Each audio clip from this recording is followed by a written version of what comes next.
সন্দেশখালীতে দলের রাজ ধরতে তৎপর জ্যোতিপ্রিয় মল্লিক। জেল মুক্ত হয়ে দলের সক্রিয় প্রাক্তন খাদ্যমন্ত্রী সন্দেশখালীতে দলের কোন্দল মেটাতে তৎপরতা, যেখানে বৈঠকের ডাক দেওয়া হয়েছে সন্দেশখালীর বিধায়ক ব্লক সভাপতির দিনে এই বৈঠক। জ্যোতিপ্রিয় মল্লিক, সুজিত বোস বৈঠকে থাকবেন বলেই জানা যাচ্ছে। দলের কোন্দল শাহজাহান জেলে যাওয়ার পর বেড়েছে, স্থানীয়ভাবে রাশ কার হাতে থাকবে সেই নিয়ে সন্দেশখালীতে তৃণমূলের অন্তরে কোন্দল রয়েছে। আর তার মধ্যেই এই বৈঠক, জ্যোতিপ্রিয় মল্লিক তৎপর হয়েছেন। আমরা আরো বিস্তারিত বিষয়ে কথা বলবো। প্রবীর চক্রবর্তী রয়েছেন টেলিফোন লাইনে প্রতিনিধি। প্রবীর, সন্দেশখালীর মতন একটা সেন্সিটিভ জায়গা যেখানে দলের কোন্দল মেটাতে তাহলে তৃণমূল কংগ্রেস জ্যোতিপ্রিয় মল্লিকের উপর ভরসা রাখছে, কি জানা যাচ্ছে প্রবীর আজকের বৈঠক নিয়ে বা কি তথ্য রয়েছে?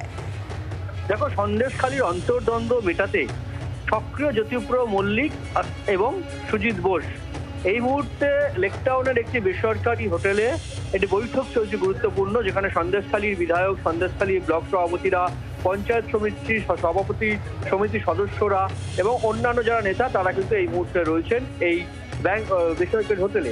সেখানে দাঁড়িয়ে অন্তর্দ্বন্দ্ব এই মুহূর্তে দাঁড়িয়ে সন্দেশখালীর একটা বড় সমস্যা।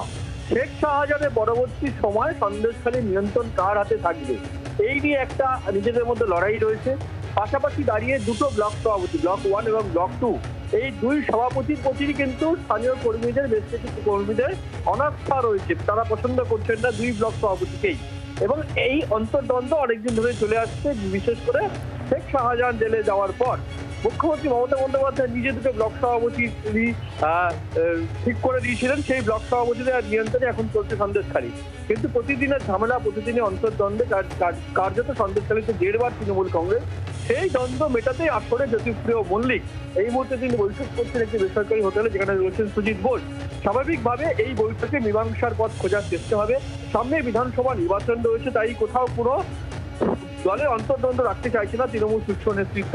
বিশেষ করে সন্দেশখালী আমরা জানি লোকসভা নির্বাচনের সময় থেকেই একটা রাজ্য রাজনীতিতে অন্যতম জায়গা, এবং লোকসভাতে তৃণমূল কংগ্রেস বসিরহাট জিতলেও সন্দেশখালী বিধানসভায় কিন্তু 8,000 ভোটে হেরে রয়েছে তৃণমূল কংগ্রেস। সেই ক্ষত মেরামত করে বিধানসভা নির্বাচনে সন্দেশখালী জেতা তৃণমূল প্রার্থী কার বড় চ্যালেঞ্জ, আর তার থেকে বড় চ্যালেঞ্জ অন্তর্দ্বন্দ্ব মেটাতে। সেই অন্তর্দ্বন্দ্ব মেটাতেই কিন্তু সক্রিয় হয়েছেন জ্যোতিপ্রিয় মল্লিক এবং সঙ্গে রয়েছেন সুজিত বোস। বাংলার আওয়াজ, বাঙালির আবেগ, জি 24 ঘন্টা।